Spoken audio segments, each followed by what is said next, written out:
Hello friends, I'm so excited you could join me this evening because tonight we're diving into a classic that might just surprise you. Oscar Wilde's The Picture of Dorian Gray, written in 1890. Old, right? But trust me, this book is as modern as your favorite social media feud. We're talking about a story where beauty, vanity, and the consequences of living for likes and approval are front and center. Sound familiar? Wilde's depiction of Dorian's portrait, it's not just about physical beauty, but a deep, hidden reflection of the soul. In a world where often we curate our lives online, showing only what we want others to see, this theme is more relevant than ever. Wilde's sharp wit and his questioning of societal norms will have you laughing and reflecting at the same time. So, as we get ready to dive into Chapter 1, get cozy, boop the like button, and think about how these timeless ideas might resonate with you. Are we all just living for the approval of others? Let's find out together. And if you chose this video to fall asleep to, sweet dreams.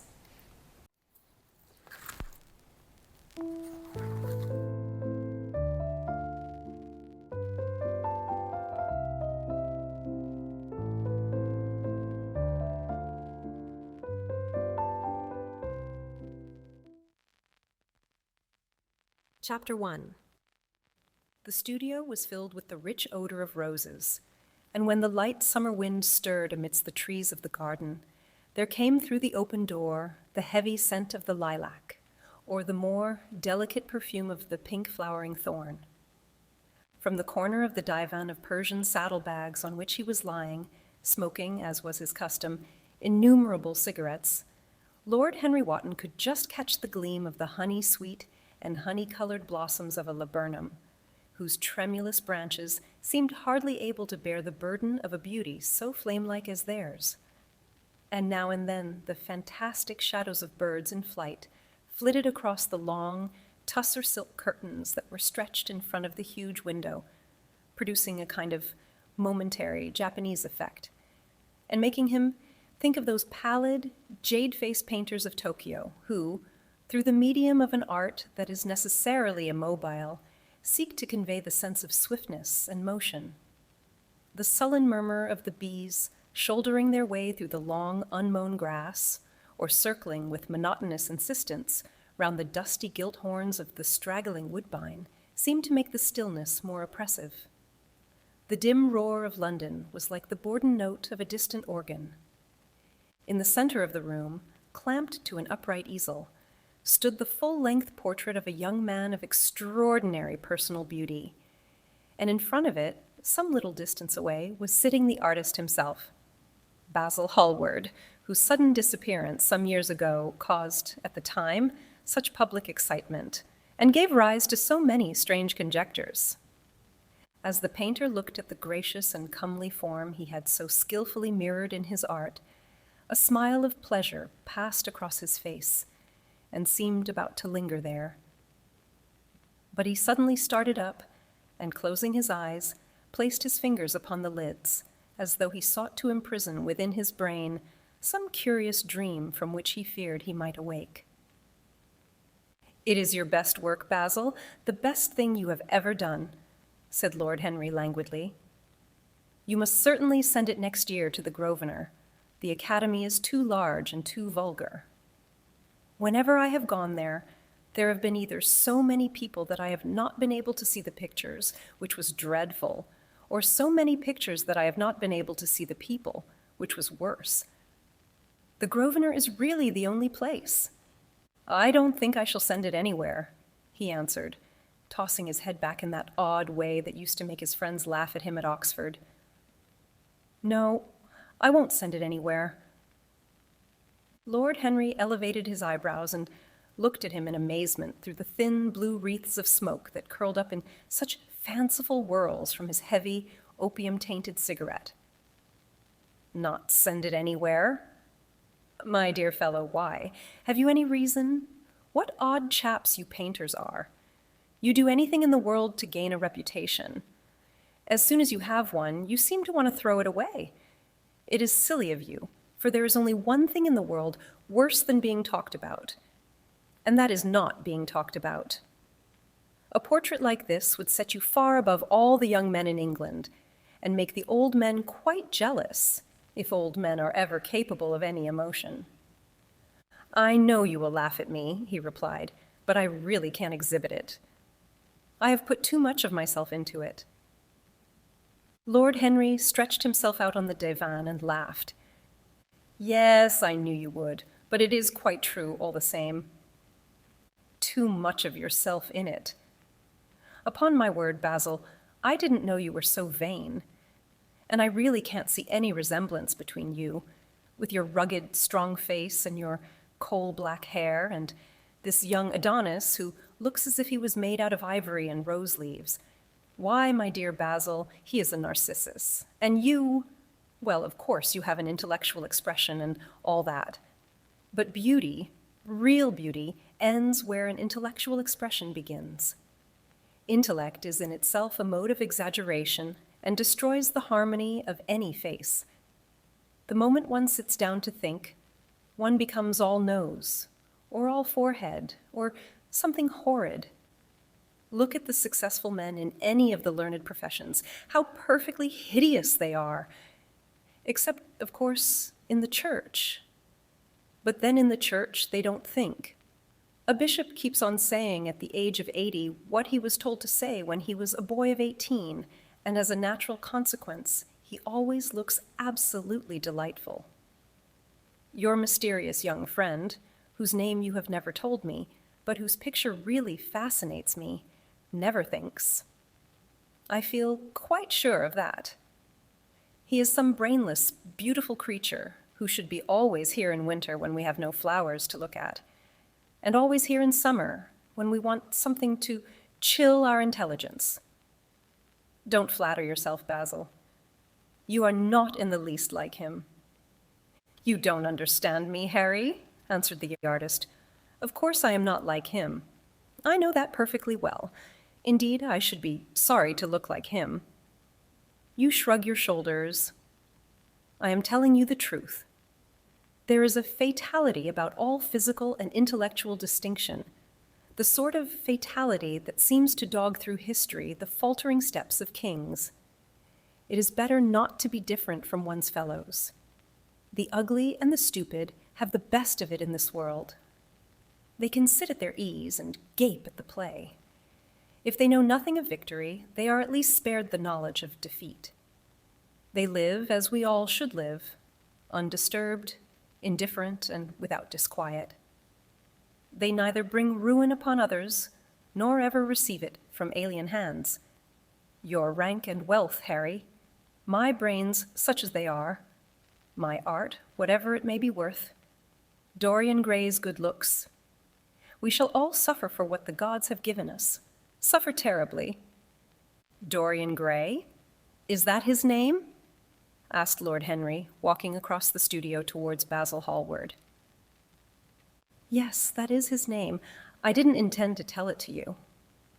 But why not? Oh, I can't explain. When I like people immensely, I never tell their names to anyone. It is like surrendering a part of them. I have grown to love secrecy. It seems to be the one thing that can make modern life mysterious or marvelous to us. The commonest thing is delightful if one only hides it. When I leave town now, I never tell my people where I am going. If I did, I would lose all my pleasure. It is a silly habit, I dare say, but somehow it seems to bring a great deal of romance into one's life. I suppose you think me awfully foolish about it. Not at all, answered Lord Henry. Not at all, my dear Basil. You seem to forget that I am married, and the one charm of marriage is that it makes a life of deception absolutely necessary for both parties. I never know where my wife is, and my wife never knows what I am doing. When we do meet occasionally, when we dine out together or go down to the Duke's, we tell each other the most absurd stories with the most serious faces. My wife is very good at it, much better, in fact, than I am. She never gets confused over her dates, and I always do. But when she does find me out, she makes no row at all. I sometimes wish she would, but she merely laughs at me. I hate the way you talk about your married life, Harry, said Basil Hallward, strolling towards the door that led into the garden. I believe that you are really a very good husband, but that you are thoroughly ashamed of your own virtues. You are an extraordinary fellow. You never say a moral thing, and you never do a wrong thing. Your cynicism is simply a pose. Being natural is simply a pose, and the most irritating pose I know, cried Lord Henry, laughing. And the two young men went out into the garden together and ensconced themselves on a long bamboo seat that stood in the shade of a tall laurel bush. The sunlight slipped over the polished leaves. In the grass, white daisies were tremulous. After a pause, Lord Henry pulled out his watch. I am afraid I must be going, Basil, he murmured, and before I go, I insist on your answering a question I put to you some time ago. What is that? Said the painter, keeping his eyes fixed on the ground. You know quite well. I do not, Harry. Well, I will tell you what it is. I want you to explain to me why you won't exhibit Dorian Gray's picture. I want the real reason. I told you the real reason. No, you did not. You said it was because there was too much of yourself in it. Now that is childish. Harry, said Basil Hallward, looking him straight in the face, every portrait that is painted with feeling is a portrait of the artist, not of the sitter. The sitter is merely the accident, the occasion. It is not he who is revealed by the painter. It is rather the painter who, on the colored canvas, reveals himself. The reason I will not exhibit this picture is that I am afraid that I have shown in it the secret of my own soul. Lord Henry laughed. And what is that? He asked. I will tell you, said Hallward, but an expression of perplexity came over his face. I am all expectation, Basil, continued his companion, glancing at him. Oh, there's really very little to tell, Harry, answered the painter, and I'm afraid you will hardly understand it. Perhaps you will hardly believe it. Lord Henry smiled, and leaning down, plucked a pink-petaled daisy from the grass and examined it. I am quite sure I shall understand it, he replied, gazing intently at the little golden, white-feathered disk. And as for believing things, I can believe anything, provided that it is quite incredible. The wind shook some blossoms from the trees, and the heavy lilac blooms, with their clustering stars, moved to and fro in the languid air. A grasshopper began to chirrup by the wall, and like a blue thread, a long, thin dragonfly floated past on its brown gauze wings. Lord Henry felt as if he could hear Basil Hallward's heart beating, and wondered what was coming. The story is simply this, said the painter after some time. 2 months ago, I went to a crush at Lady Brandon's. You know we poor artists have to show ourselves in society from time to time, just to remind the public that we are not savages. With an evening coat and a white tie, as you told me once, anybody, even a stockbroker, can gain a reputation for being civilized. Well, after I had been in the room about 10 minutes, talking to huge overdressed dowagers and tedious academicians, I suddenly became conscious that someone was looking at me. I turned halfway round and saw Dorian Gray for the first time. When our eyes met, I felt that I was growing pale. A curious sensation of terror came over me. I knew that I had come face to face with someone whose mere personality was so fascinating that, if I allowed it to do so, it would absorb my whole nature, my whole soul, my very art itself. I did not want any external influence in my life. You know yourself, Harry, how independent I am by nature. I have always been my own master. Had at least always been so till I met Dorian Gray. Then, but I don't know how to explain it to you. Something seemed to tell me that I was on the verge of a terrible crisis in my life. I had a strange feeling that fate had in store for me exquisite joys and exquisite sorrows. I grew afraid and turned to quit the room. It was not conscience that made me do so. It was a sort of cowardice. I take no credit to myself for trying to escape. Conscience and cowardice are really the same things, Basil. Conscience is the trade name of the firm. That is all. I don't believe that, Harry, and I don't believe you do either. However, whatever was my motive, and it may have been pride, for I used to be very proud, I certainly struggled to the door. There, of course, I stumbled against Lady Brandon. "You are not going to run away so soon, Mr. Hallward?" she screamed out. You know, her curiously shrill voice. "Yes, she is a peacock in everything but beauty," said Lord Henry, pulling the daisy to bits with his long, nervous fingers. "I could not get rid of her. She brought me up to royalties and people with stars and garters and elderly ladies with gigantic tiaras and parrot noses. She spoke of me as her dearest friend. I had only met her once before, but she took it into her head to lionize me. I believe some picture of mine had made a great success at the time, at least had been chattered about in the penny newspapers, which is the 19th century standard of immortality. Suddenly, I found myself face to face with the young man whose personality had so strangely stirred me. We were quite close, almost touching. Our eyes met again. It was reckless of me, but I asked Lady Brandon to introduce me to him. Perhaps it was not so reckless, after all. It was simply inevitable. We would have spoken to each other without any introduction. I am sure of that. Dorian told me so afterwards. He, too, felt that we were destined to know each other. "And how did Lady Brandon describe this wonderful young man?" asked his companion.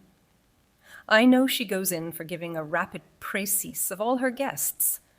I remember her bringing me up to a truculent and red-faced old gentleman, covered all over with orders and ribbons, and hissing into my ear in a tragic whisper which must have been perfectly audible to everybody in the room, the most astounding details. I simply fled. I like to find out people for myself. But Lady Brandon treats her guests exactly as an auctioneer treats his goods. She either explains them entirely away or tells one everything about them except what one wants to know." "Poor Lady Brandon." "You are hard on her, Harry," said Hallward listlessly. "My dear fellow, she tried to found a salon and only succeeded in opening a restaurant. How could I admire her? But tell me, what did she say about Mr. Dorian Gray?" "Oh, something like, 'Charming boy. Poor dear mother and I absolutely inseparable. Quite forget what he does. Afraid he doesn't do anything. Oh, yes, plays the piano. Or is it the violin, dear Mr. Gray?' Neither of us could help laughing, and we became friends at once. Laughter is not at all a bad beginning for a friendship, and it is far the best ending for one," said the young lord, plucking another daisy. Hallward shook his head. "You don't understand what friendship is, Harry," he murmured. "Or what enmity is, for that matter. You like everyone. That is to say, you are indifferent to everyone." "How horribly unjust of you!" cried Lord Henry, tilting his hat back and looking up at the little clouds that, like raveled skeins of glossy white silk, were drifting across the hollowed turquoise of the summer sky. "Yes, horribly unjust of you. I make a great difference between people. I choose my friends for their good looks, my acquaintances for their good characters, and my enemies for their good intellects. A man cannot be too careful in the choice of his enemies. I have not got one who is a fool. They are all men of some intellectual power, and consequently they all appreciate me. Is that very vain of me? I think it is rather vain." "I should think it was, Harry, but according to your category, I must be merely an acquaintance." "My dear old Basil, you are much more than an acquaintance, and much less than a friend. A sort of brother, I suppose. Oh, brothers. I don't care for brothers. My elder brother won't die, and my younger brothers seem never to do anything else. Harry, exclaimed Hallward, frowning. My dear fellow, I am not quite serious, but I can't help detesting my relations. I suppose it comes from the fact that none of us can stand other people having the same faults as ourselves. I quite sympathize with the rage of the English democracy against what they call the vices of the upper orders. The masses feel that drunkenness, stupidity, and immorality should be their own special property, and that if any one of us makes an ass of himself, he is poaching on their preserves. When poor Southwark got into the divorce court, their indignation was quite magnificent. And yet I don't suppose that 10% of the proletariat live correctly. I don't agree with a single word that you have said, and what is more, Harry, I feel sure you don't either.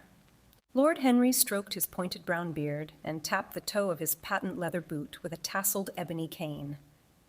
How English you are, Basil! That is the second time you have made that observation. If one puts forward an idea to a true Englishman, always a rash thing to do, he never dreams of considering whether the idea is right or wrong. The only thing he considers of any importance is whether one believes it oneself.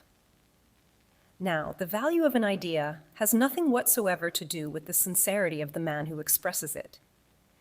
Indeed, the probabilities are that the more insincere the man is, the more purely intellectual will the idea be. As in that case, it will not be colored by either his wants, his desires, or his prejudices.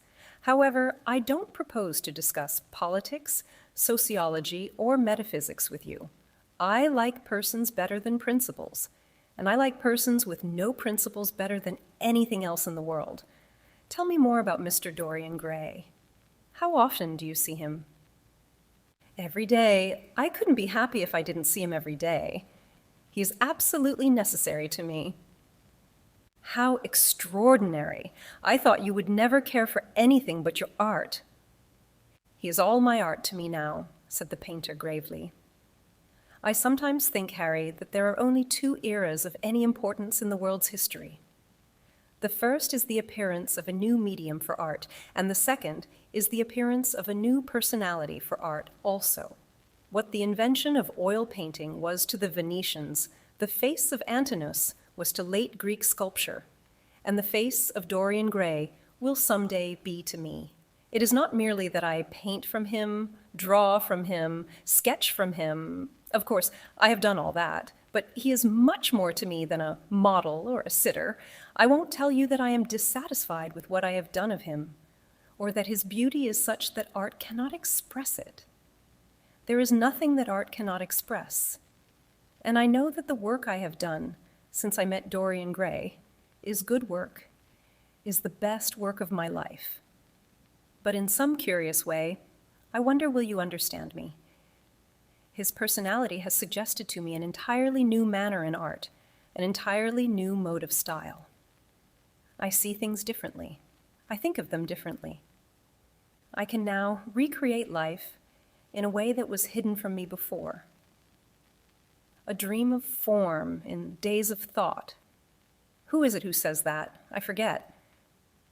But it is what Dorian Gray has been to me. The merely visible presence of this lad.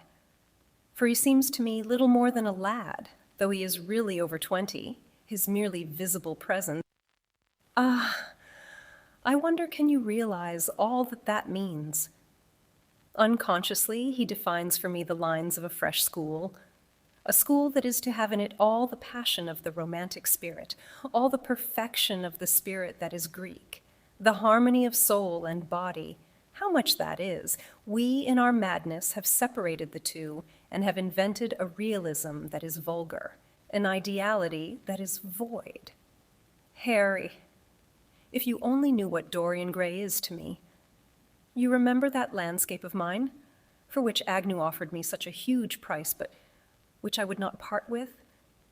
It is one of the best things I have ever done. And why is it so? Because While I was painting it, Dorian Gray sat beside me. Some subtle influence passed from him to me, and for the first time in my life, I saw in the plain woodland the wonder I had always looked for and always missed. Basil, this is extraordinary. I must see Dorian Gray. Hallward got up from the seat and walked up and down the garden. After some time, he came back. Harry, he said, Dorian Gray is to me simply a motive in art. You might see nothing in him. I see everything in him. He is never more present in my work than when no image of him is there. He is a suggestion, as I have said, of a new manner. I find him in the curves of certain lines, in the loveliness and subtleties of certain colors. That is all. Then why won't you exhibit his portrait? Asked Lord Henry. Because, without intending it, I have put into it some expression of all this curious artistic idolatry, of which, of course, I have never cared to speak to him. He knows nothing about it. He shall never know anything about it. But the world might guess it, and I will not bare my soul to their shallow, prying eyes. My heart shall never be put under their microscope. There is too much of myself in the thing, Harry, too much of myself. Poets are not so scrupulous as you are. They know how useful passion is for publication. Nowadays, a broken heart will run to many editions. I hate them for it, cried Hallward.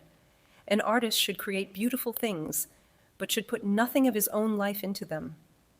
We live in an age when men treat art as if it were meant to be a form of autobiography. We have lost the abstract sense of beauty. Someday I will show the world what it is, and for that reason, the world shall never see my portrait of Dorian Gray. I think you are wrong, Basil, but I won't argue with you. It is only the intellectually lost who ever argue. Tell me, is Dorian Gray very fond of you? The painter considered for a few moments. He likes me, he answered after a pause. I know he likes me. Of course I flatter him dreadfully. I find a strange pleasure in saying things to him that I know I shall be sorry for having said. As a rule, he is charming to me, and we sit in the studio and talk of 1,000 things. Now and then, however, he is horribly thoughtless, and seems to take a real delight in giving me pain. Then I feel, Harry, that I have given away my whole soul to someone who treats it as if it were a flower to put in his coat, a bit of decoration to charm his vanity, an ornament for a summer's day. Days in summer, Basil, are apt to linger, murmured Lord Henry. Perhaps you will tire sooner than he will. It is a sad thing to think of, but there is no doubt that genius lasts longer than beauty. That accounts for the fact that we all take such pains to overeducate ourselves. In the wild struggle for existence, we want to have something that endures, and so we fill our minds with rubbish and facts in the silly hope of keeping our place. The thoroughly well-informed man, that is the modern ideal, and the mind of the thoroughly well-informed man is a dreadful thing. It is like a bric-a-brac shop, all monsters and dust, with everything priced above its proper value. I think you will tire first, all the same. Some day you will look at your friend, and he will seem to you to be a little out of drawing, or you won't like his tone of color or something. You will bitterly reproach him in your own heart and seriously think that he has behaved very badly to you. The next time he calls, you will be perfectly cold and indifferent. It will be a great pity, for it will alter you. What you have told me is quite a romance of art, one might call it. And the worst of having a romance of any kind is that it leaves one so unromantic. Harry, don't talk like that. As long as I live, the personality of Dorian Gray will dominate me. You can't feel what I feel. You change too often. My dear Basil, that is exactly why I can feel it. Those who are faithful know only the trivial side of love. It is the faithless who know love's tragedies.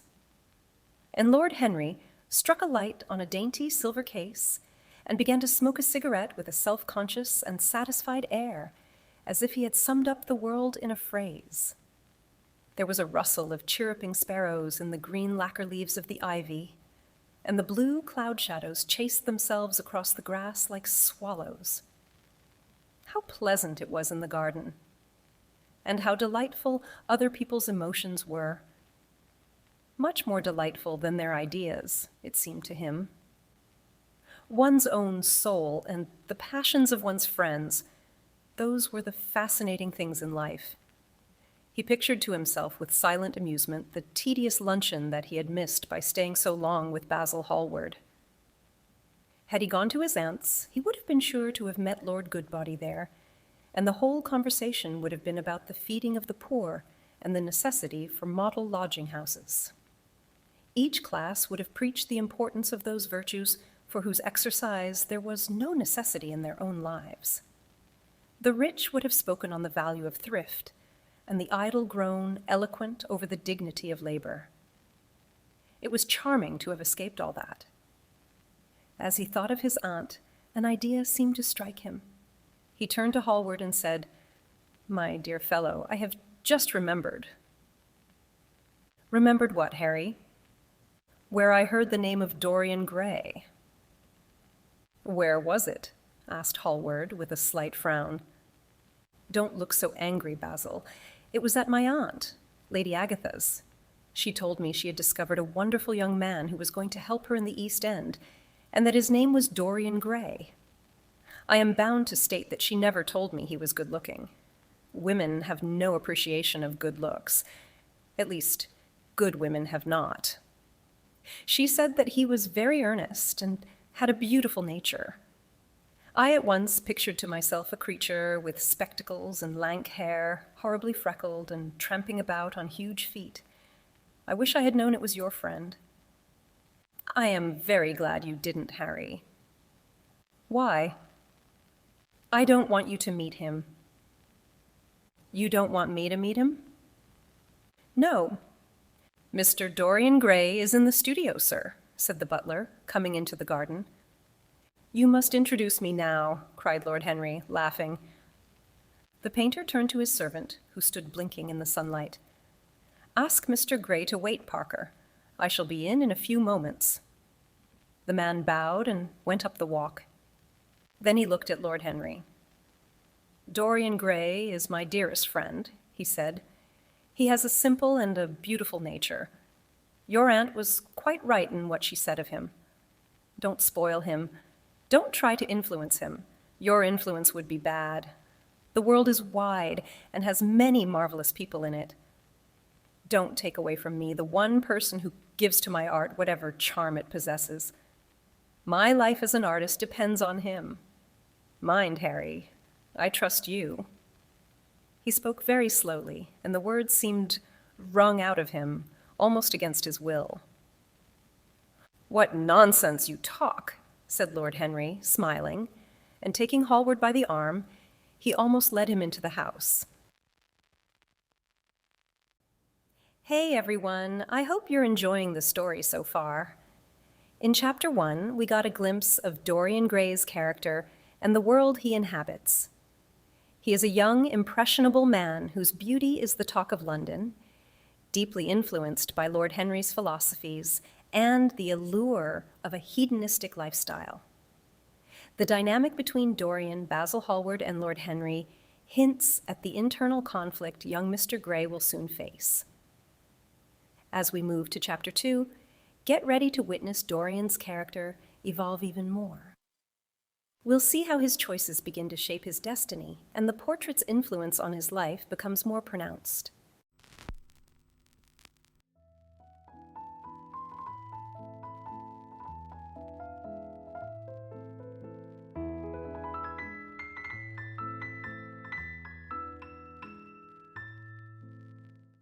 Chapter 2.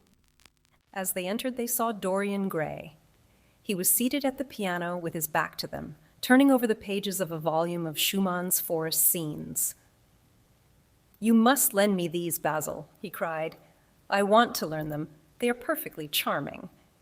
That entirely depends on how you sit today, Dorian.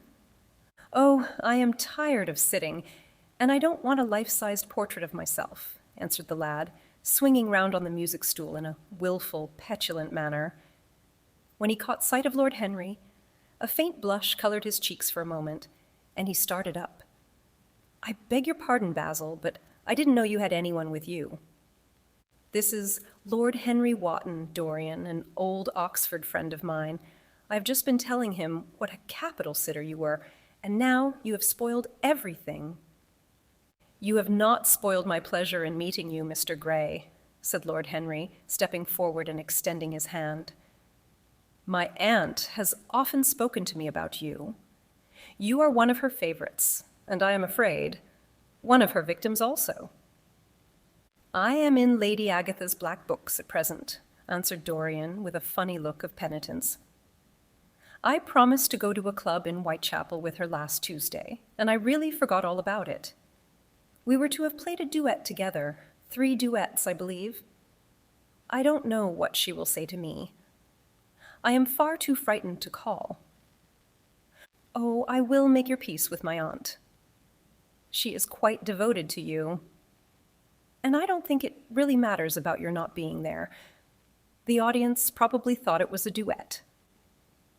When Aunt Agatha sits down to the piano, she makes quite enough noise for 2 people. That is very horrid to her, and not very nice to me, answered Dorian, laughing. Lord Henry looked at him. Yes, he was certainly wonderfully handsome, with his finely curved scarlet lips, his frank blue eyes, his crisp gold hair. There was something in his face that made one trust him at once. All the candor of youth was there, as well as all youth's passionate purity. One felt that he had kept himself unspotted from the world. No wonder Basil Hallward worshipped him. You are too charming to go in for philanthropy, Mr. Gray. Far too charming. And Lord Henry flung himself down on the divan and opened his cigarette case. The painter had been busy mixing his colors and getting his brushes ready. He was looking worried, and when he heard Lord Henry's last remark, he glanced at him, hesitated for a moment, and then said, "Harry, I want to finish this picture today. Would you think it awfully rude of me if I asked you to go away?" Lord Henry smiled and looked at Dorian Gray. "Am I to go, Mr. Gray?" he asked. "Oh, please don't, Lord Henry. I see that Basil is in one of his sulky moods, and I can't bear him when he sulks. Besides, I want you to tell me why I should not go in for philanthropy." "I don't know that I shall tell you that, Mr. Gray. It is so tedious a subject that one would have to talk seriously about it. But I certainly shall not run away, now that you have asked me to stop. You don't really mind, Basil, do you? You have often told me that you liked your sitters to have someone to chat to." Hallward bit his lip. "If Dorian wishes it, of course you must stay. Dorian's whims are laws to everybody, except himself." Lord Henry took up his hat and gloves. "You are very pressing, Basil, but I am afraid I must go. I have promised to meet a man at the Orleans. Goodbye, Mr. Gray. Come and see me some afternoon in Curzon Street. I am nearly always at home at 5 o'clock. Write to me when you are coming. I should be sorry to miss you." "Basil," cried Dorian Gray, "if Lord Henry Wotton goes, I shall go too. You never open your lips while you're painting, and it is horribly dull standing on a platform and trying to look pleasant. Ask him to stay, I insist upon it." "Stay, Harry, to oblige Dorian, and to oblige me," said Hallward, gazing intently at his picture. "It is quite true. I never talk when I am working, and never listen either, and it must be dreadfully tedious for my unfortunate sitters. I beg you to stay." "But what about my man at the Orleans?" The painter laughed. "I don't think there will be any difficulty about that. Sit down again, Harry. And now, Dorian, get up on the platform and don't move about too much, or pay any attention to what Lord Henry says. He has a very bad influence over all his friends. with the single exception of myself. Dorian Gray stepped up on the dais with the air of a young Greek martyr and made a little moo of discontent to Lord Henry, to whom he had rather taken a fancy. He was so unlike Basil, they made a delightful contrast, and he had such a beautiful voice. After a few moments, he said to him, "Have you really a very bad influence, Lord Henry? As bad as Basil says?" "There is no such thing as a good influence, Mr. Gray. All influence is immoral. Immoral from the scientific point of view." "Why?" "Because to influence a person is to give him one's own soul. He does not think his natural thoughts or burn with his natural passions. His virtues are not real to him.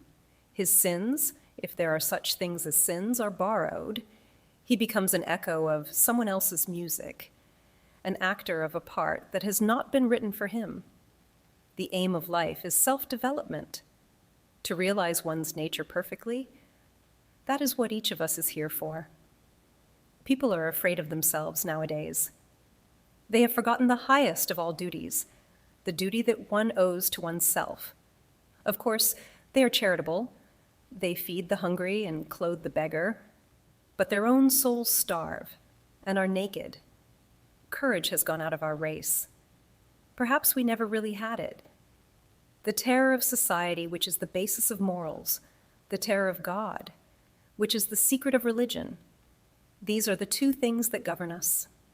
And yet, just turn your head a little more to the right, Dorian, like a good boy, said the painter, deep in his work, and conscious only that a look had come into the lad's face that he had never seen there before. And yet, continued Lord Henry in his low, musical voice, and with that graceful wave of the hand that was always so characteristic of him, and that he had even in his Eton days, I believe that if one man were to live out his life fully and completely, were to give form to every feeling, expression to every thought, reality to every dream, I believe that the world would gain such a fresh impulse of joy that we would forget all the maladies of medievalism and return to the Hellenic ideal, to something finer, richer than the Hellenic ideal, it may be. But the bravest man amongst us is afraid of himself. The mutilation of the savage has its tragic survival in the self-denial that mars our lives. We are punished for our refusals. Every impulse that we strive to strangle broods in the mind and poisons us. The body sins once and has done with its sin, for action is a mode of purification. Nothing remains then but the recollection of a pleasure or the luxury of a regret. The only way to get rid of a temptation is to yield to it. Resist it, and your soul grows sick with longing for the things it has forbidden to itself, with desire for what its monstrous laws have made monstrous and unlawful. It has been said that the great events of the world take place in the brain. It is in the brain, and the brain only, that the great sins of the world take place also. You, Mr. Gray, you yourself, with your rose-red youth and your rose-white boyhood, you have had passions that have made you afraid, thoughts that have filled you with terror, daydreams and sleeping dreams whose mere memory might stain your cheek with shame. Stop, faltered Dorian Gray. Stop, you bewilder me. I don't know what to say. There is some answer to you, but I cannot find it. Don't speak. Let me think. Or rather, let me try not to think. For nearly 10 minutes he stood there, motionless, with parted lips and eyes strangely bright. He was dimly conscious that entirely fresh influences were at work within him, yet they seemed to him to have come really from himself. The few words that Basil's friend had said to him, words spoken by chance, no doubt, and with willful paradox in them, had touched some secret chord that had never been touched before, but that he felt was now vibrating and throbbing to curious pulses. Music had stirred him like that. Music had troubled him many times, but music was not articulate. It was not a new world, but rather another chaos that it created in us. Words, mere words, how terrible they were, how clear and vivid and cruel. One could not escape from them, and yet what a subtle magic there was in them. They seemed to be able to give a plastic form to formless things, and to have a music of their own as sweet as that of viol or of lute. Mere words. Was there anything so real as words? Yes, there had been things in his boyhood that he had not understood. He understood them now. Life suddenly became fiery colored to him. It seemed to him that he had been walking in fire. Why had he not known it? With his subtle smile, Lord Henry watched him.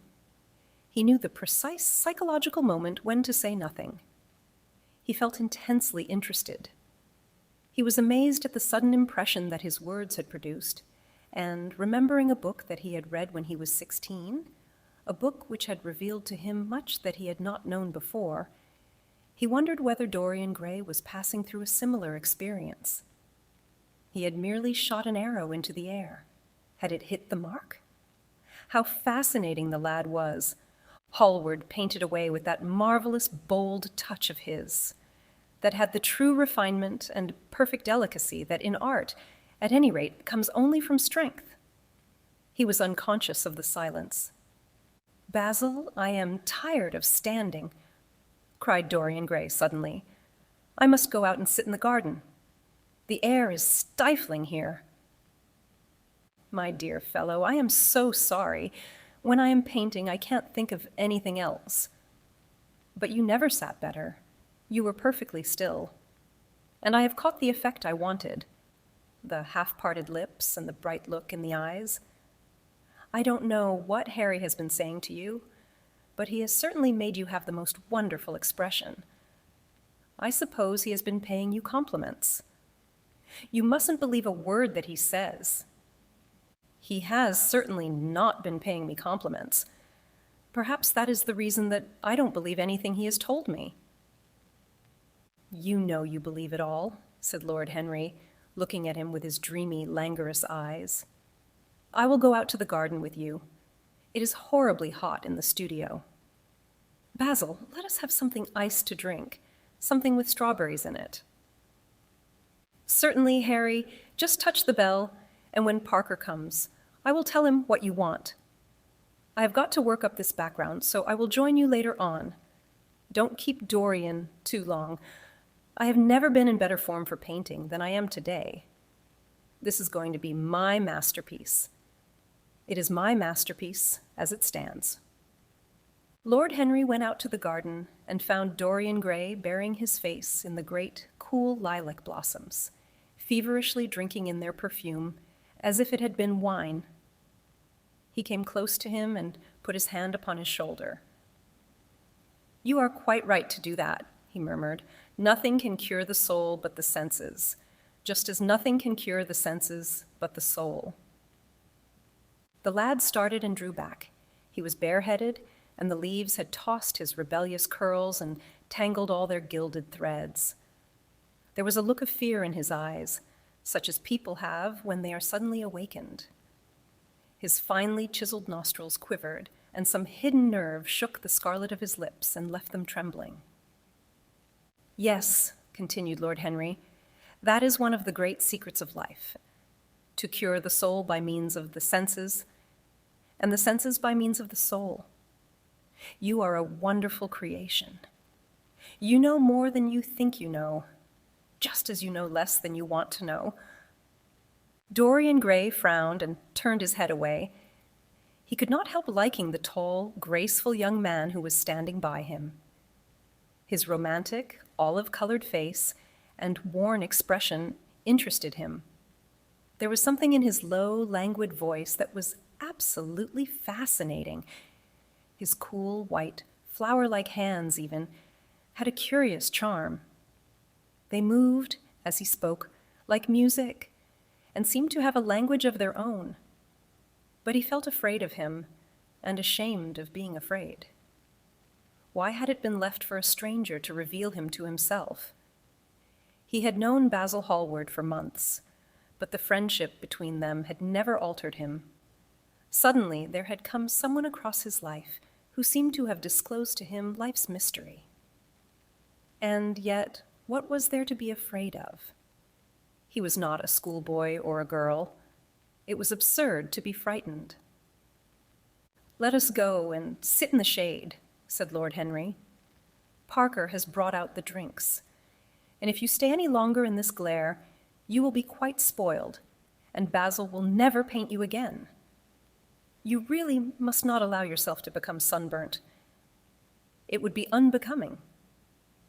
"What can it matter?" cried Dorian Gray, laughing as he sat down on the seat at the end of the garden. "It should matter everything to you, Mr. Gray Dot."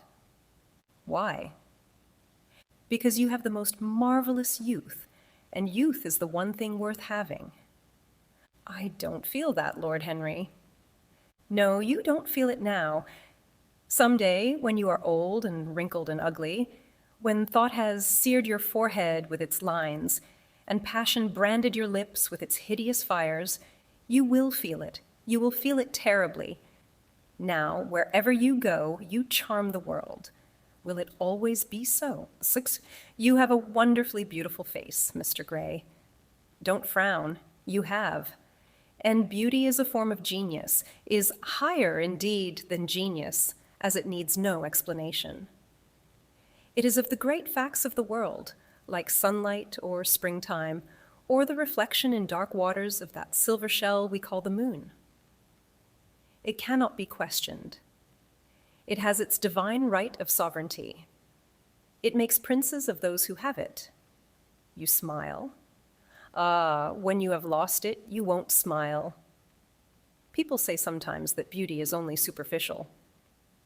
That may be so, but at least it is not so superficial as thought is. To me, beauty is the wonder of wonders. It is only shallow people who do not judge by appearances. The true mystery of the world is the visible, not the invisible. Yes, Mr. Gray, the gods have been good to you, but what the gods give, they quickly take away. You have only a few years in which to live really, perfectly, and fully. When your youth goes, your beauty will go with it. And then you will suddenly discover that there are no triumphs left for you, or have to content yourself with those mean triumphs that the memory of your past will make more bitter than defeats. Every month as it wanes brings you nearer to something dreadful. Time is jealous of you, and wars against your lilies and your roses.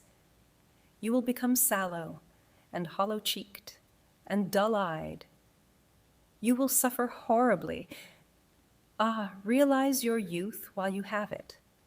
Don't squander the gold of your days, listening to the tedious, trying to improve the hopeless failure, or giving away your life to the ignorant, the common, and the vulgar. These are the sickly aims, the false ideals of our age. Live. Live the wonderful life that is in you. Let nothing be lost upon you. Be always searching for new sensations. Be afraid of nothing. A new hedonism, that is what our century wants. You might be its visible symbol. With your personality, there is nothing you could not do. The world belongs to you for a season. The moment I met you, I saw that you were quite unconscious of what you really are, of what you really might be.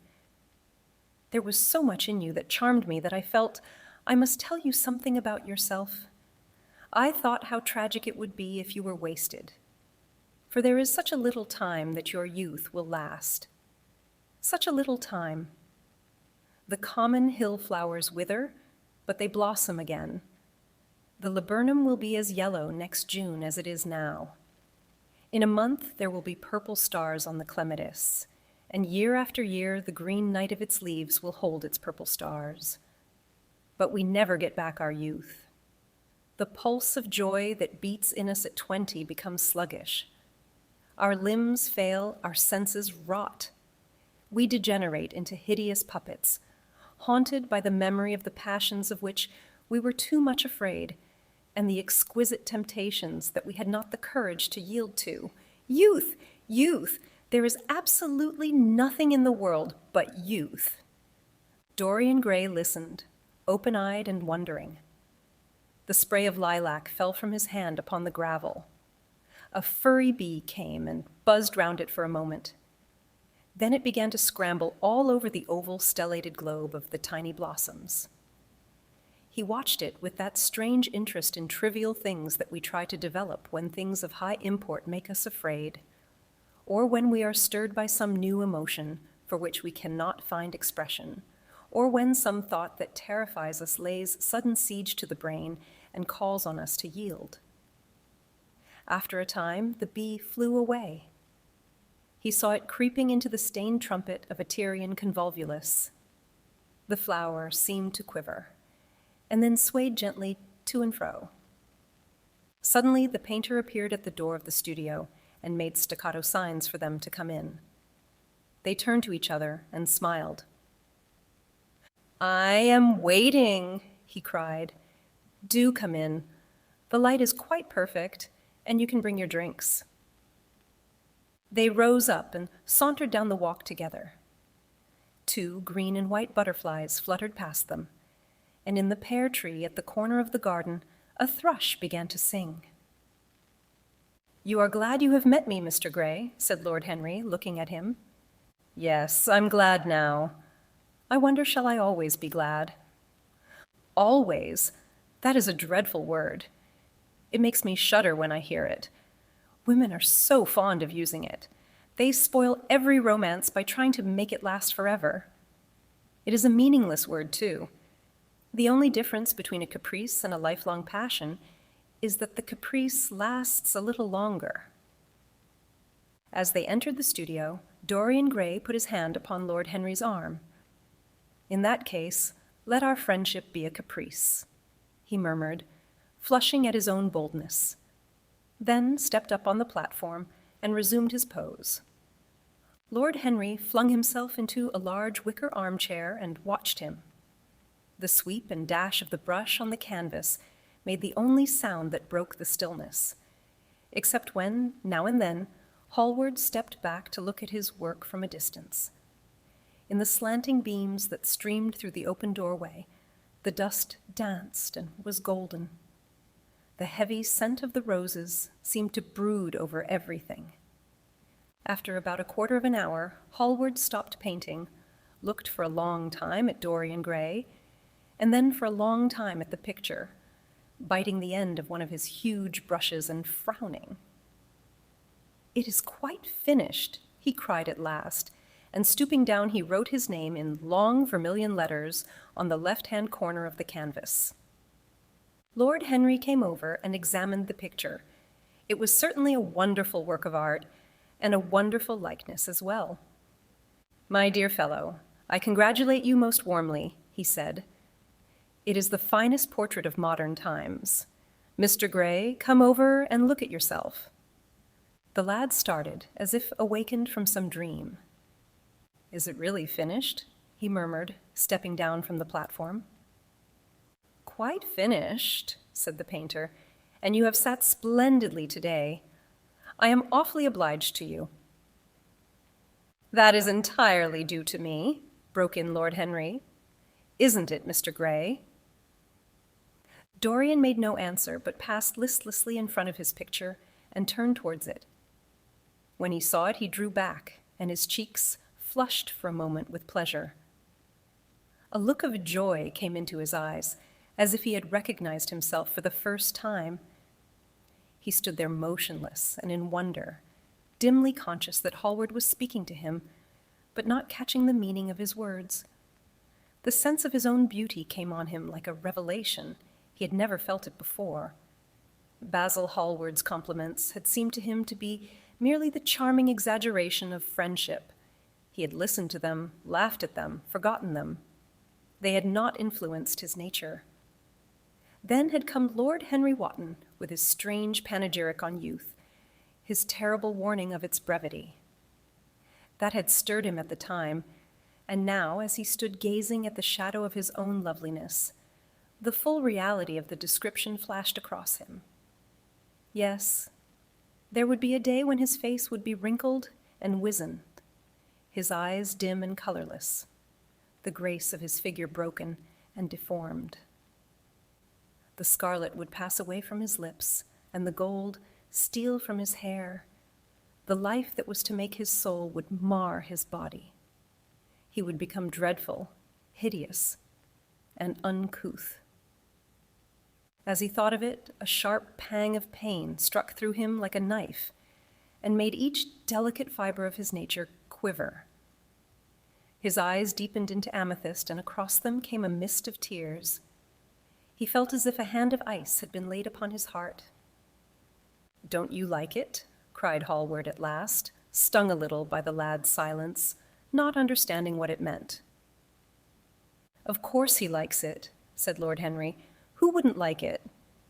It is one of the greatest things in modern art. I will give you anything you like to ask for it. I must have it." "It is not my property, Harry." "Whose property is it?" "Dorian's, of course," answered the painter. "He is a very lucky fellow." "How sad it is," murmured Dorian Gray, with his eyes still fixed upon his own portrait. "How sad it is. I shall grow old and horrible and dreadful. But this picture will remain always young. It will never be older than this particular day of June.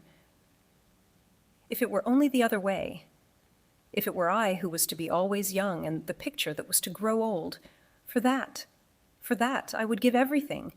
Yes, there is nothing in the whole world I would not give. I would give my soul for that." "You would hardly care for such an arrangement, Basil," cried Lord Henry, laughing. "It would be rather hard lines on your work." "I should object very strongly, Harry," said Hallward. Dorian Gray turned and looked at him. "I believe you would, Basil. You like your art better than your friends. I am no more to you than a green bronze figure. Hardly as much, I dare say." The painter stared in amazement. It was so unlike Dorian to speak like that. What had happened? He seemed quite angry. His face was flushed and his cheeks burning. "Yes," he continued, "I am less to you than your ivory Hermes or your silver fawn. You will like them always. How long will you like me? Till I have my first wrinkle, I suppose. I know now that when one loses one's good looks, whatever they may be, one loses everything. Your picture has taught me that. Lord Henry Wotton is perfectly right. Youth is the only thing worth having. When I find that I am growing old, I shall kill myself." Hallward turned pale and caught his hand. "Dorian, Dorian," he cried, "don't talk like that. I have never had such a friend as you, and I shall never have such another. You are not jealous of material things, are you? You who are finer than any of them?" "I am jealous of everything whose beauty does not die. I am jealous of the portrait you have painted of me. Why should it keep what I must lose? Every moment that passes takes something from me and gives something to it. Oh, if it were only the other way, if the picture could change, and I could be always what I am now. Why did you paint it? It will mock me some day, mock me horribly." The hot tears welled into his eyes.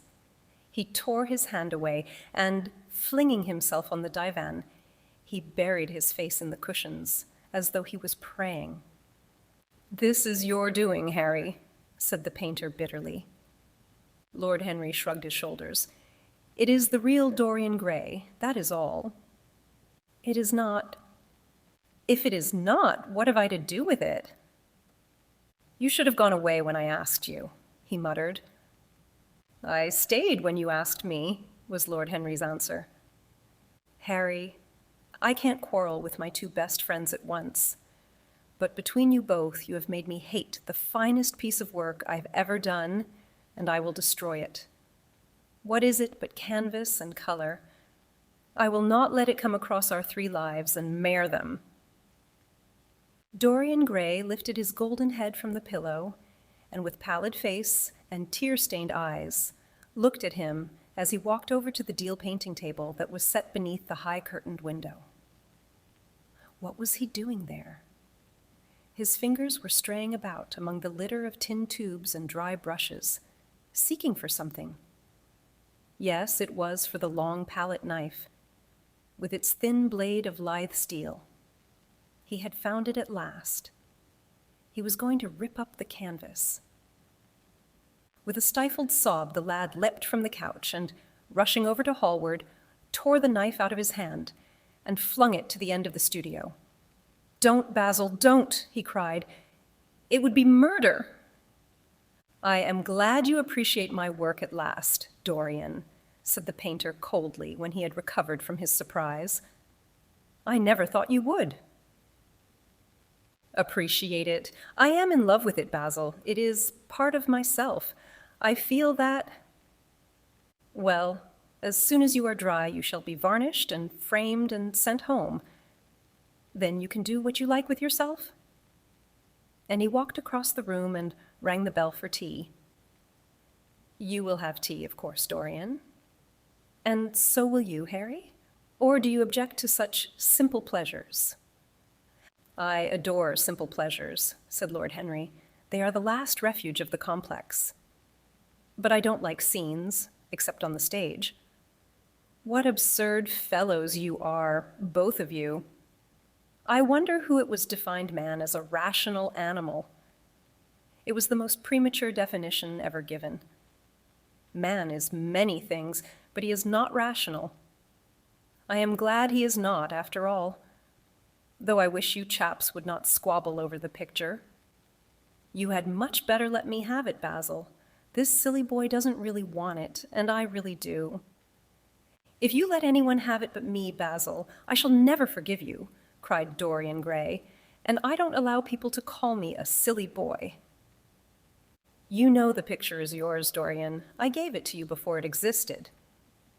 And you know you have been a little silly, Mr. Gray, and that you don't really object to being reminded that you are extremely young." "I should have objected very strongly this morning, Lord Henry." "Ah, this morning. You have lived since then." There came a knock at the door, and the butler entered with a laden tea tray and set it down upon a small Japanese table. There was a rattle of cups and saucers and the hissing of a fluted Georgian urn. 2 globe-shaped china dishes were brought in by a page. Dorian Gray went over and poured out the tea. The 2 men sauntered languidly to the table and examined what was under the covers. "Let us go to the theatre tonight," said Lord Henry. "There is sure to be something on somewhere. I have promised to dine at White's, but it is only with an old friend, so I can send him a wire to say that I am ill, or that I am prevented from coming in consequence of a subsequent engagement. I think that would be a rather nice excuse. It would have all the surprise of candor." "It is such a bore putting on one's dress clothes," muttered Hallward. "And when one has them on, they're so horrid." "Yes," answered Lord Henry dreamily. "The costume of the 19th century is detestable. It is so somber, so depressing. Sin is the only real color element left in modern life." "You really must not say things like that before Dorian, Harry." "Before which Dorian? The one who is pouring out tea for us, or the one in the picture?" "Before either." "I should like to come to the theatre with you, Lord Henry," said the lad. "Then you shall come, and you will come too, Basil, won't you?" "I can't really. I would sooner not. I have a lot of work to do." "Well, then, you and I will go alone, Mr. Grey Dot." "I should like that awfully." The painter bit his lip and walked over, cup in hand, to the picture. "I shall stay with the real Dorian," he said sadly. "Is it the real Dorian?" cried the original of the portrait, strolling across to him. "Am I really like that?" "Yes, you are just like that." "How wonderful, Basil." "At least you are like it in appearance." "But it will never alter," sighed Hallward. "That is something." "What a fuss people make about fidelity," exclaimed Lord Henry. "Why, even in love it is purely a question for physiology. It has nothing to do with our own will. Young men want to be faithful and are not. Old men want to be faithless and cannot. That is all one can say. "Don't go to the theater tonight, Dorian," said Hallward. "Stop and dine with me." "I can't, Basil." "Why?" "Because I have promised Lord Henry Wotton to go with him." "He won't like you the better for keeping your promises. He always breaks his own. I beg you not to go." Dorian Gray laughed and shook his head. "I entreat you." The lad hesitated and looked over at Lord Henry, who was watching them from the tea-table with an amused smile. "I must go, Basil," he answered. "Very well," said Hallward, and he went over and laid down his cup on the tray. "It is rather late, and, as you have to dress, you had better lose no time. Goodbye, Harry. Goodbye, Dorian. Come and see me soon. Come tomorrow." "Certainly. You won't forget?" "No, of course not," cried Dorian. "And, Harry!" "Yes, Basil? Remember what I asked you when we were in the garden this morning." "I have forgotten it." "I trust you." "I wish I could trust myself," said Lord Henry, laughing. "Come, Mr. Gray, my hansom is outside, and I can drop you at your own place. Goodbye, Basil. It has been a most interesting afternoon." As the door closed behind them, the painter flung himself down on a sofa, and a look of pain came into his face.